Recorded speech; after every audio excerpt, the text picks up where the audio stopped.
महाराष्ट्र के एक छोटे शहर में कमला और रोशनी रहा करते थे। कमला बेवहार होने की वजह से बहुत गरीब और गरीबी से रोशनी और खुद को पाला था। कभी किसी के घर खाना बनाकर तो कभी बर्तन धोकर, लेकिन रोशनी को कभी किसी चीज़ की कमी नहीं होने दी और रोशनी का पूरा ख्याल रखा। कमला ने अपने गहने रहन रखकर रोशनी को हाई स्कूल की पढ़ाई पढ़ाई, लेकिन रोशनी अपनी मस्ती और गैर समझी से पास नहीं हो पाई। पिछले 3 साल से 10वीं का इम्तिहान दे रही हो, इस बार भी फेल हो गई। मैंने तो सोचा था बड़ी होकर घर की तकलीफें दूर करोगी, पर कम करने की बजाय तुम तो बढ़ा रही हो। अब मुझे तालीम हासिल नहीं करनी और आप जबरदस्ती करोगे तो यही होगा ना। इसका हल है मेरे पास। तुम्हारी शादी जल्द से जल्द करवानी पड़ेगी। सिर्फ नाम की रोशनी हो, घर और जिंदगी में तो अंधेरा ही कर रखा है। कमला अपनी बेटी रोशनी के लिए लड़का ढूंढना शुरू कर देती है। कुछ ही दिनों में उसकी शादी एक मछुआरे सुशील से हो जाती है। रोशनी के विदाई के वक्त कमला कहती है, बेटा मुझे माफ करना, मैं तुम्हें कुछ दे नहीं सकी। इस सफेद साड़ी के अलावा मेरे पास है ही क्या। क्या क्या कहा आपने? आप तो मेरी नाक कटवा रही है। बिरादरी में हमारी क्या इज्जत रहेगी? और सफेद साड़ी देखकर आप रोशनी को भी बेवार करना चाहती है क्या? आपने जितना कुछ किया है मेरे लिए उतना बहुत है। इस सफेद साड़ी को मैं आपकी याद में हमेशा साथ रखूंगी। कमला ने वो सफेद साड़ी देकर रोशनी को अपने घर से विदा कर दिया। कुछ महीने बीत चुके थे। अपनी नाकामयाबी के पीछे भी सुशील कमला को दहेज के लिए बहुत ताने मारा करता था। इस सफेद साड़ी को जो लेकर आई हो, इससे खाना नहीं बनने वाला। आ गई बस मुंह उठाकर। आप खुद मछली नहीं पकड़ पा रहे हैं और मुझे ताना मार रहे हैं। ये क्या बात हुई? तुमसे तो बात करना ही बेकार है, अनपढ़ गवार कहीं की। हट जाओ मेरे रास्ते से। सुशील के डांटने से रोशनी घर पर रोने लगी, खुद को बहुत कोसने लगी और वहाँ से रूठकर अपने मायके चली गई।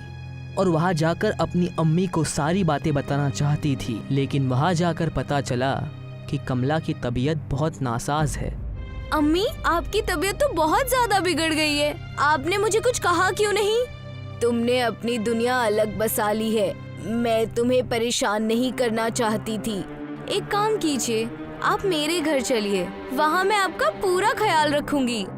मेरा वहाँ जाना ठीक नहीं होगा। सुशील को ये बात बिल्कुल पसंद नहीं आएगी। अम्मी, आपको मेरी कसम है, आपको वहाँ चलना ही होगा।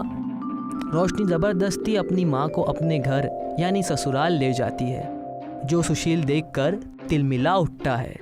मुझे तो लगा था तुम कभी नहीं आओगी, और आई भी तो अपनी अम्मी को साथ लेकर आ गई। आप अब नफरत क्यों करने लगे हो हमसे? ये सब करके आपका मछलियों का धंधा चलने लगेगा क्या? तो क्या तुम्हारे शादी में दिए हुए दहेज में उस सफेद साड़ी से चलने लगेगा क्या? सुशील और रोशनी का झगड़ा देखकर कमला परेशान हो जाती है और बिना कुछ खाए पिए उनके घर के बाहर चटाई लगाकर सोने की कोशिश करती है, पर सो नहीं पाती। मुझसे मेरे बच्चे की तकलीफ देखी नहीं जा रही है। मुझे ही कुछ करना होगा। घर की परेशानी देखकर कमला वहाँ पर एक खत लिखकर और उसे उस दहेज वाली सफेद साड़ी पर रखकर छोड़ जाती है। कमला के जाने के बाद कबर्ड में रखी हुई साड़ी से बहुत तेज रोशनी आ जाती है। रोशनी इतनी तेज होती है कि पूरा कमरा चमक उठता है। उसे देखकर दोनों मियाँ बीवी चौंक उठते हैं। ये रोशनी उस कबर्ड से आ रही है। वहाँ तुमने क्या रखा था? वहाँ पर तो खास कुछ भी नहीं है। रुकिए, मैं वहाँ जाकर देखती हूँ। नहीं, तुम नहीं, मैं जाकर देखता हूँ। तुम्हें कुछ हो गया तो? सुशील जैसे ही उस कबर्ड को खोलकर देखता है, वहाँ उसे वही सफेद साड़ी और खत नजर आता है। ये तो अम्मी की चिट्ठी है। उनकी लिखावट बिल्कुल ऐसी है। जरा पढ़िए इसे। क्या लिखा है इसमें? इसमें लिखा है कि बेटा, मैंने अपनी जिंदगी में एक अबला बनकर तुम्हें ये साड़ी दी है। यही तुम्हारी जिंदगी का सुख भी बनेगा। जिंदगी भर मुझे लोगों ने इस सफेद साड़ी की वजह से बहुत ताने मारे हैं। लेकिन मैं तुम्हारी जिंदगी में कोई तकलीफ नहीं आने दूंगी। तुम जब भी इस सफेद साड़ी पर पानी और सिंदूर से लिखकर कुछ भी मांगोगी तो ये साड़ी वो तुम्हें दे देगी। मेरी फिक्र मत करना। मैं पूरे 1 साल बाद तीर्थ यात्रा करके वापस आ जाऊंगी, लेकिन एक बात का ख्याल रहे, एक बार लिखा हुआ सिंदूर मिटेगा नहीं और इस सफेद साड़ी पर रंग चढ़ता जाएगा, उतनी ही इसकी दिव्य शक्तियाँ कम होती जाएंगी। आपके तानों ने मुझे मेरी अम्मी से दूर कर दिया और आपको शर्म भी नहीं आ रही है। मुझसे बहुत बड़ी गलती हो गई, मुझे माफ कर दो। लेकिन हमें इस जादुई साड़ी का एक बार तो इस्तेमाल करना चाहिए। तुम्हारी माँ दोबारा लौटकर सही सलामत आ जाएगी। सुबह होते ही सुशील ने जादुई सफेद साड़ी निकाली और उसमें सिंदूर से लिखा अपने मछुआरे के धंधे के बारे में और अपनी नाव लेकर वो समंदर में चला गया। जैसे ही सुशील नाव लेकर समंदर में उतरा, सारी मछलियां अपने आप जाल में फंसने लगी। ये सब देखकर सुशील अपनी आंखों पर यकीन ही नहीं कर पा रहा था। इतनी सारी मछलियाँ, ये जरूर उस सफेद जादुई साड़ी का कमाल है। मैं जिन्हें हमेशा कोसता रहा, उन्होंने मेरा घर बसा दिया।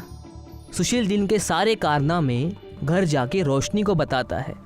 तब रोशनी कहती है, ये सब मेरी माँ की ममता और उनके पुण्य का कमाल है। वो जब तीर्थ यात्रा करके वापस आएंगी तो हमें इस तरह से खुश देखकर वो भी बेहद खुश हो जाएंगी।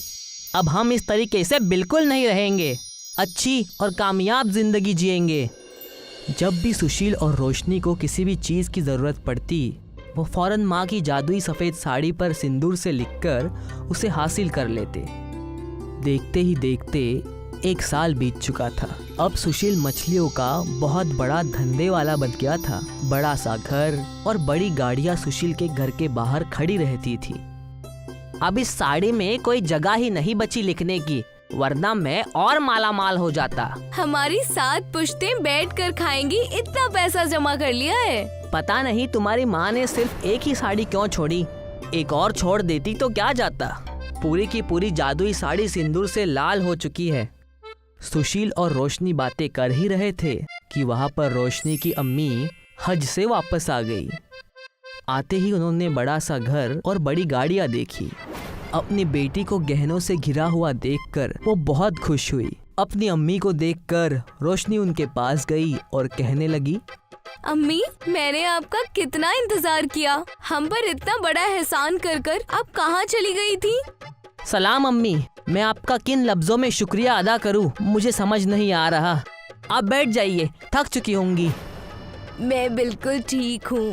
तुम दोनों को खुश देखकर मेरा मन बेहद खुश हो गया है। ये लो मेरी तीर्थ यात्रा का प्रसाद। लेकिन सुशील के मन के लालच ने एक सवाल पूछ ही लिया। क्या आप हमें एक और सफेद जादुई साड़ी नहीं दे सकती है? हमारी कुछ मांगे और भी है। मुझे अच्छे से पता था बेटा कि तुम ये बात जरूर कहोगे। पिछली सफेद साड़ी पूरी लाल हो चुकी है, ये बात भी मुझे पता है। जैसे ही सुशील और रोशनी ने ये बात सुनी, दोनों दंग रह गए और कहने लगे, अम्मी, आपको ये बात कैसे पता कि साड़ी लाल हो गई है? जितनी बार उस साड़ी पर तुमने सिंदूर से कुछ लिखा, उतनी बार मुझे तीर्थ यात्रा करते वक्त तकलीफें हुई। तकलीफें यानी? हम कुछ समझे नहीं। जब भी तुम सिंदूर से मेरी साड़ी पर कुछ मांगा करते, उतने ही कोड़े मुझ पर बरसते थे। पाँव में छाले आने लगे थे। खाना नहीं मिलता था। पिछले 1 साल मैंने बहुत कुछ झेला है तीर्थ करते वक्त। पिछले कुछ दिनों से सब अच्छा था। तब मैं समझ गई कि साड़ी पूरी तरह से लाल हो चुकी है और अब तुम मुझसे कुछ नहीं मांग सकते। सुशील और रोशनी दोनों कमला की बातें सुनकर रोने लगे। हमें माफ कर देना अम्मी, हमसे बहुत बड़ी भूल हुई है। हम आपको अब खुश रखने में कोई कसर नहीं छोड़ेंगे अम्मी। आपकी सेवा करना ही आज से धर्म होगा हमारा। रोशनी और सुशील कमला का बहुत ख्याल रखने लगे और उनकी देखभाल दोनों बहुत अच्छे से करने लगे। कमला उनके साथ खुशी खुशी रहने लगी और अपनी जिंदगी उनके नाम बिताने लगी। नितिन की नई नई शादी हुई थी और वो रेखा के साथ फाटकपुर कस्बे में जिंदगी बिताने आया था। रेखा पढ़ी लिखी और बेहद होशियार लड़की थी, लेकिन नितिन की पढ़ाई बचपन में ही छोड़ने के कारण उसे कोई अच्छी नौकरी नहीं मिल रही थी और वो पप्पू के दुकान से चादर और रजाई लेकर दूर दूर के कस्बों में साइकिल से बेचा करता था। हमेशा अलग अलग कस्बों में चादर और रजाई बेचने के कारण कस्बे वाले नितिन को कोई इज्जत नहीं देते थे। इन सारी बातों से रेखा बेहद निराश हो गई। आप ये काम छोड़ क्यों नहीं देते हैं जी? मुझे बेहद बुरा लगता है जब आप साइकिल से गलियों में घूमते हैं। मगर मुझे कुछ और आता भी तो नहीं है, मैं और करूँगा क्या? मुझे नहीं पता, लेकिन आप ये काम छोड़ दीजिए और कुछ और करना शुरू कर दीजिए। कुछ ऐसा कीजिए जिसमें मैं आपकी मदद कर सकूं। अरे मेरी जान, अगर मैंने साइकिल से चद्दर बेचना भी बंद कर दिया तो हम खाएंगे क्या और पहनेंगे क्या? मैं जानता हूँ कि तुम पढ़ी लिखी और ज़हीन औरत हो, मगर मैं तुम्हारी कमाई के भरोसे नहीं रहना चाहता। ये मेरे लिए शर्म की बात होगी। रेखा के कहने पर भी नितिन ने जिद नहीं छोड़ी और साइकिल से रजाई बेचने का धंधा शुरू रखा। एक दिन पप्पू ने नितिन को रजाई और चादर देने से मना कर दिया। नितिन, आज से तुम्हें मेरी दुकान से चद्दर और लिहाफ लेने की कोई जरूरत नहीं है। तुम अपने घर बैठ सकते हो। मगर जनाब, ऐसा क्यों कह रहे हैं आप? मैंने क्या गलती कर दी है?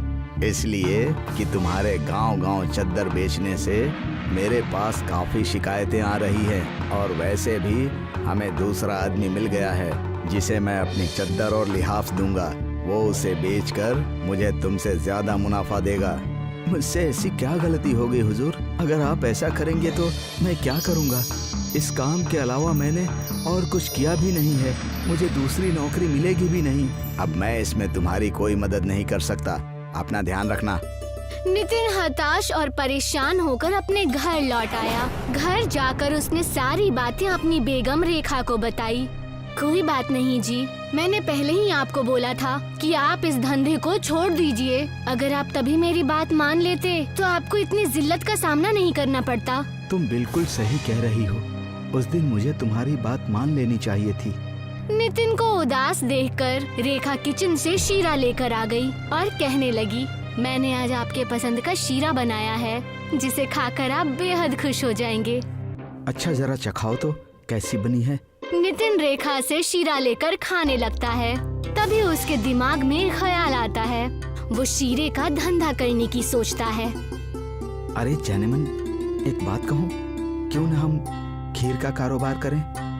तुम इतना अच्छा खीर बनाती हो, हम इस बात का फायदा उठाएं। बस इसके लिए हमें कुछ पैसों की जरूरत होगी, मगर हम कमाई अच्छी करेंगे। आपने तो मेरे मन की बात कह दी जी। मैं तो कब से चाहती थी कि हम दोनों मिलकर कुछ करें। वैसे कुछ पैसे हैं हमारे पास जिससे हम ये व्यापार शुरू कर सकते हैं। हम कल से ही शीरा बनाकर बेचना शुरू कर देंगे। और अगले ही दिन नितिन और रेखा ने शीरे की दुकान खोल दी। पहले दिन उनकी बिक्री बेहद अच्छी हुई। लोग जी भर कर शीरा खाते और उन्हें मुनाफा भी होने लगा। हमारी तरकीब काम कर गई लगता है। मैंने जिंदगी में पहली बार खुद से कुछ करने की कोशिश की और सफल हो गया। भगवान करे कि ऐसे ही हमारा मुनाफा बढ़ता रहे। आखिर आपके साथ मैं जो हूँ। चलिए अब आप जाइए और दूध लेकर आइए। हमें कल की दुकान के लिए सामान भी खरीदना है। नितिन दूध लाने रमेश की दुकान पर जाता है। दूध की दुकान पर जाते ही वो देखता है कि वहाँ पर उसका पुराना मालिक पप्पू भी बैठा है, जो रमेश का बेहद अच्छा दोस्त है। अरे नितिन भाई साहब, आइए, बताइए कितना दूध चाहिए? जी मुझे 20 लीटर दूध चाहिए। 20 लीटर दूध? तुमने अब दूध का कारोबार शुरू कर दिया क्या? नहीं रमेश जी, मैं और मेरी बीवी हम इस दूध का खीर बनाकर बेचते हैं। इतना कहकर नितिन दूध लेकर अपने घर चला गया। लेकिन पप्पू को ये बात हजम नहीं हुई। वो रमेश के साथ मिलकर साजिश रचने लगा। ये 2 कौड़ी का इंसान आज इतना ताव दे रहा है। कुछ ही दिन पहले मैंने ही इसे नौकरी से निकाला था। आज मेरे सामने इतना ताव दिखाकर चला गया। ये दोनों मियाँ बीवी मेहनत कर रहे हैं, पहले ये 5 लीटर दूध के खीर बनाया करते थे, उसके बाद 10 और अब 20। दिन पर दिन मेरे दूध की बिक्री बहुत अच्छी हो रही है। पप्पू रमेश से नितिन की तारीफ सुनकर जलने लगता है। तो तुम सिर्फ दूध ही बेचते रहोगे या खुद भी कुछ करोगे? मैं तो कहता हूँ तुम खुद के खीर का बिजनेस शुरू कर दो, मैं तुम्हें पैसे दूंगा। और मेरा एक निकम्मा बेटा भी है जो आजकल कुछ नहीं कर रहा है, वो भी तुम्हारे इस कारोबार में मदद करेगा। सोच तो तुम्हारी अच्छी लग रही है और मेरी मंजूरी भी है, मगर मुनाफा आधा आधा ही रहेगा। पप्पू के कहने पर रमेश उसकी बात मान गया और उसने पप्पू के बेटे राजू के साथ मिलकर एक खीर की दुकान शुरू कर दी और धंधा करने लगा। दुकान तो बेहद बड़ी थी, लेकिन ग्राहक बिल्कुल नहीं दिख रहे थे। इससे परेशान होकर वो बोला, आज ज्यादा खरीदार नहीं है, जरूर सब उस नितिन की दुकान पर खीर ले रहे होंगे। हमने तो अब हमारे दूध की दुकान से उसे दूध देना भी बंद कर दिया है, फिर भी उसकी दुकान खूब चल रही है। क्यों न हम गांव भर में अफवाह फैला दें कि नितिन की दुकान की खीर मिलावटी और नकली है। वो नुकसानदायक चीजें खीर में डालकर बेचता है। मानना पड़ेगा, तुम आखिर हो अपने बाप के ही बेटे, कर लो जैसा तुम्हें ठीक लगे। राजू ने ठीक वैसा ही किया। पूरे कस्बे में अपने दोस्तों के साथ मिलकर ये अफवाह फैला दी कि नितिन के दुकान का शीरा मिलावटी है। पूरे कस्बे में नितिन के दुकान की ये बात आग की तरह फैल गई। लोगों ने नितिन के दुकान पर आना बंद कर दिया। इस बात से फिर से नितिन परेशान हो गया। ये जरूर उस पप्पू और उसके बेटे राजू की चाल है, और इनका साथ रमेश भाई भी दे रहे हैं, क्योंकि उन्हें इनसे मुनाफा हो रहा है। हमारे ग्राहक हमसे छीन रहे हैं जी। पता नहीं ये अफवाह हमारे बारे में कौन फैला रहा है। मेरे पास एक तरकीब है, क्यों ना हम पूरे कस्बे में ये बात फैला दें कि हम मिट्टी की खीर बना रहे हैं। मिट्टी की खीर, ये क्या है? मैं समझाती हूँ। लोगों को लग रहा है कि हम मिलावट कर रहे हैं। हम जोरों शोरों से अपने मिट्टी के खीर का विज्ञापन करेंगे, अपने मिट्टी के खीर की तशहीर करेंगे और हम मिट्टी के बर्तन में उन्हें खीर बनाकर सामने खिलाएंगे। इससे हमारा तशहीर भी हो जाएगा और हमारी दुकान भी चल जाएगी। तो देर किस बात की, मैं अभी से ही इसका सारा बंदोबस्त करना शुरू कर देता हूँ। रेखा के ऐसा कहने के मुताबिक नितिन ने पूरे गांव में तशहीर की। मिट्टी के खीर की चर्चा पूरे कस्बे में होने लगी। लोग दूर दूर से मिट्टी का खीर देखने के लिए आने लगे। जब लोगों ने मिट्टी के खीर को देखा तो लोग दंग रह गए और नितिन की दुकान से खीर लेकर खाने लगे। लोगों को इतनी मोहब्बत से खीर खाते हुए देख रेखा बोलती है, खीर में मिट्टी के सारे गुण हैं। ये खीर हमारे लिए बेहद सेहतमंद है और हमें ताकत भी देती है और साथ ही साथ कैल्शियम और विटामिन्स भी देती है। जाने मन, आखिर तुम्हारी समझदारी काम आ ही गई। क्या अभी? नितिन और रेखा का धंधा पहले से 2 गुना बढ़ गया और इसी कारण से रमेश को अपनी दुकान बंद करनी पड़ी। पप्पू और उसका बेटा राजू मानो हंसना ही भूल गए और इधर दोनों शौहर और बेगम खुशी खुशी रहने लगे। भोलू नाम का एक बच्चा कोकिलापुरम गांव में रात के वक्त नदी किनारे घूमने निकला था। तभी उसे वहां तट पर एक बेहोश जलपरी दिखी। हे भगवान, क्या भला है? जलपरी? भोलू दौड़ते हुए उस जलपरी की मदद करने पहुंच गया। भोलू ने उस जलपरी के मुंह पर पानी की छींटे मारी और जलपरी होश में आने लगी। उठो उठो, तुम ठीक तो हो ना?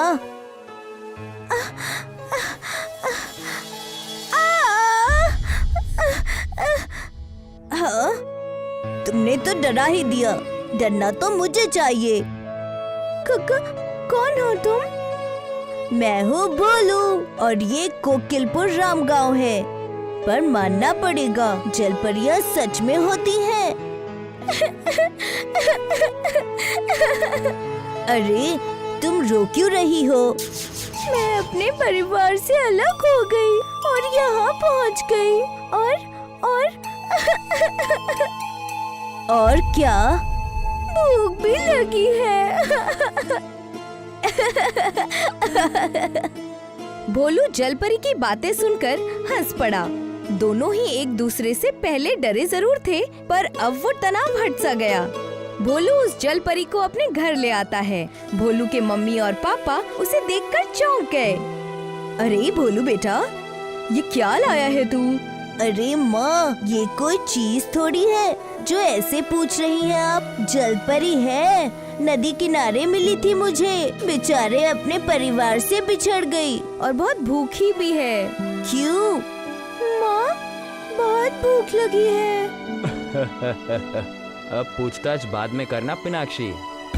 इस बच्ची ने तुम्हें अम्मी भी कह दिया। पहले इसे खाना खिलाओ और आराम करने दो, बाकी पूछताछ हम कल कर लेंगे। जी, जैसा आप कहें। मीनाक्षी जलपरी को खाना खिलाने के बाद उसे अपने साथ सुला लेती है।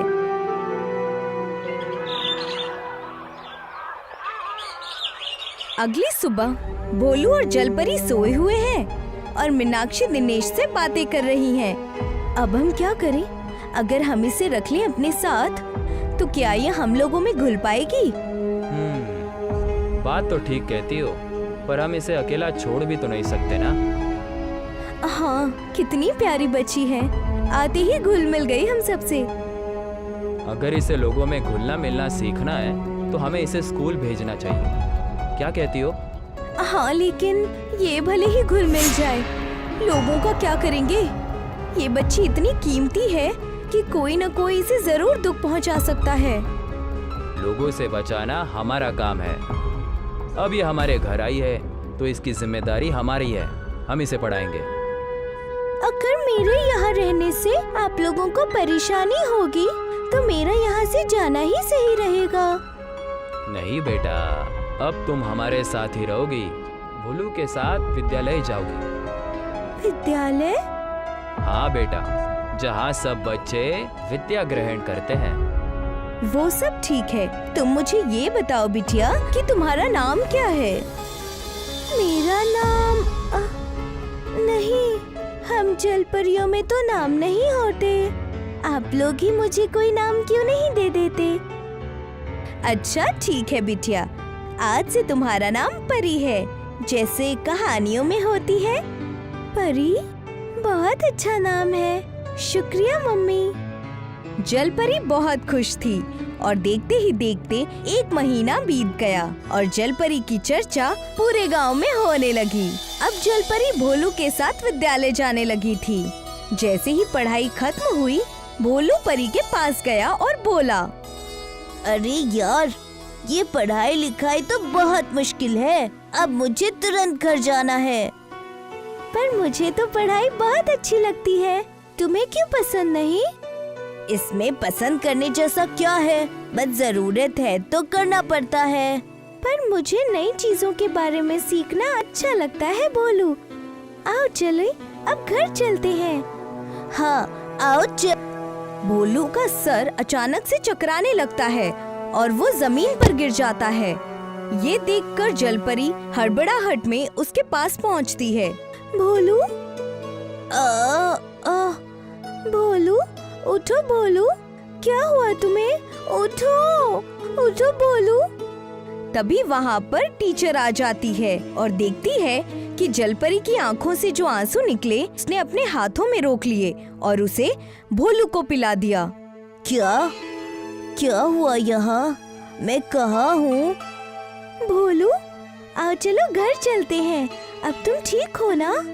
क्या हुआ, तुम रो क्यों रही हो? परेशान मत हो, ऐसा कभी कभार हो जाता है मेरे साथ। आओ चलो घर चलते हैं। बेटा परी, तुमने ये कैसे किया? वो मैं आपको नहीं बता सकती।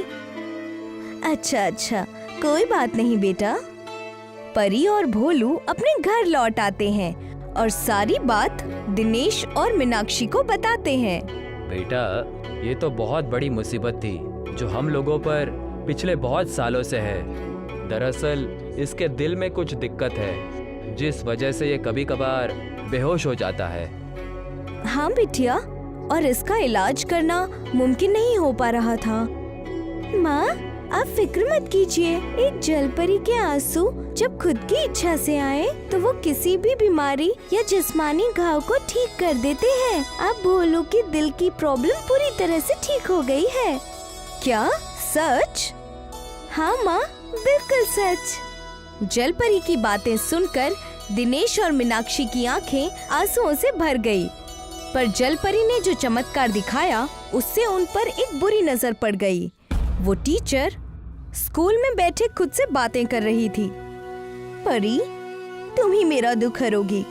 हाँ परी, हाँ। अगला दिन आ गया और भोलू और जलपरी स्कूल आए थे। तभी उस टीचर ने भोलू और जलपरी को कुछ बातें करने के लिए रोक रखा था। क्या बात है टीचर मैम? क्या हम दोनों से कोई गलती हो गई है? नहीं बेटा, एक परी से कभी गलती थोड़ी हो सकती है। तुम तो जब से इस गांव में आई हो पूरा गांव खुश है। तो क्या बात है टीचर मैम? हाँ हाँ रुको, बताती हूँ। मैं तुम दोनों से काफी खुश हूँ। तुम दोनों अपनी पढ़ाई पर बहुत ध्यान दे रहे हो और परी ने उस दिन जो चमत्कार दिखाया वो मैं अब तक नहीं भूल पाई। बस इन्हीं चीजों से खुश होकर मैं तुम दोनों के लिए मिठाई लाई हूँ। ये लो। अरे वाह, मिठाई। लो परी, तुम भी खाओ। आपका शुक्रिया। भोलू, शुक्रिया तो कहो। आपका बहुत बहुत शुक्रिया टीचर मैम। खाओ खाओ, अच्छे से खाओ। जैसे ही उन दोनों ने उस मिठाई को खाया, दोनों की आंखें ओझल होने लगी और कुछ ही देर में वो दोनों बेहोश हो गए। मेरी परी, कैसी लगी मिठाई?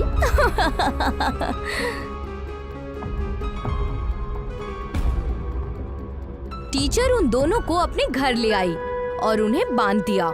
जैसे ही उन दोनों को होश आया, भोलू रोने लगा। ये क्या हो रहा है? ये आपने अच्छा नहीं किया टीचर मैम।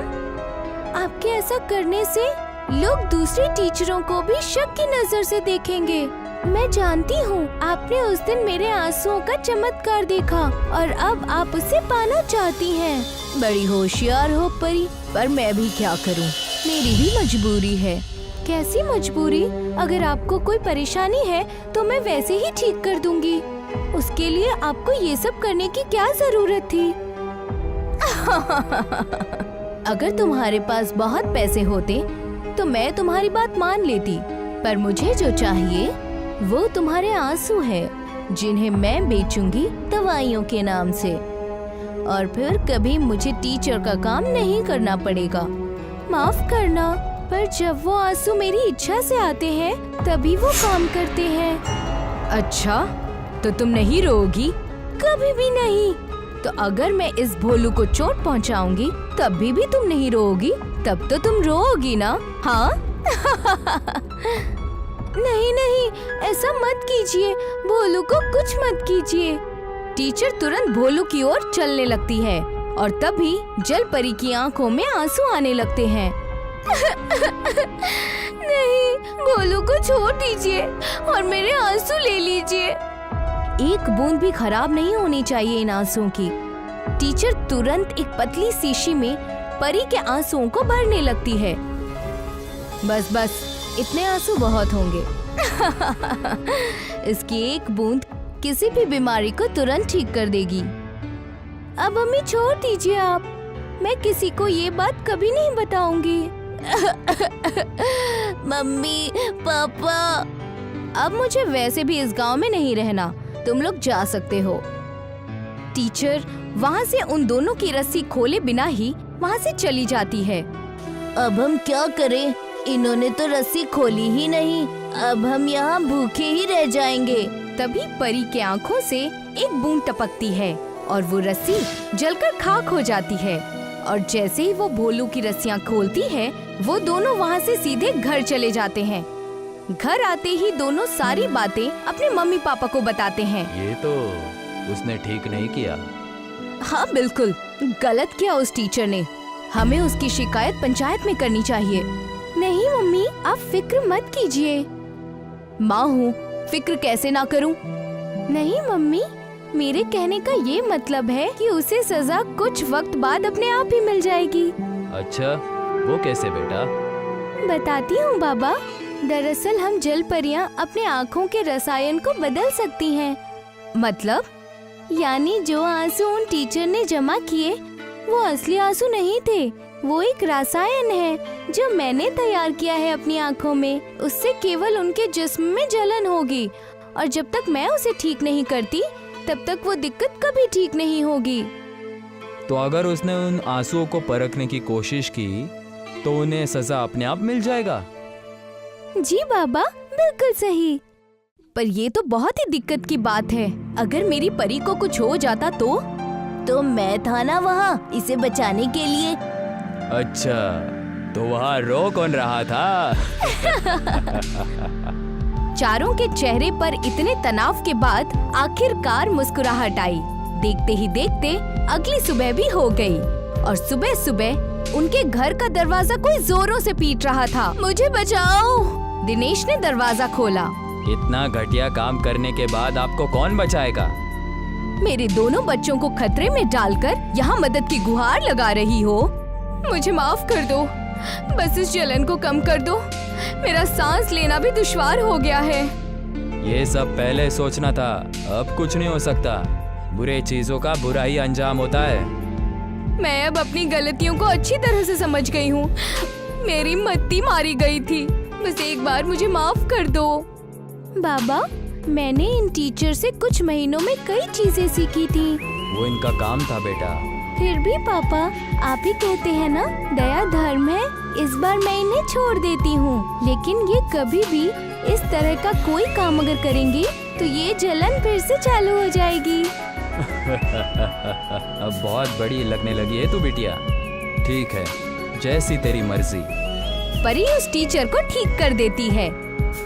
भले ही जल परी ने तुम्हें माफ कर दिया हो, लेकिन आज के बाद तुम इस कस्बे में कभी नहीं दिखोगी, क्योंकि तुमने अपने पद को बदनाम किया है और हमारे बच्चों को खतरे में डाला है। जी, जैसा आप कहें। इसके बाद वो टीचर कभी वहाँ नजर नहीं आई और इस घटना के बाद परी ने टीचर में फिर से पढ़ाई शुरू कर दी।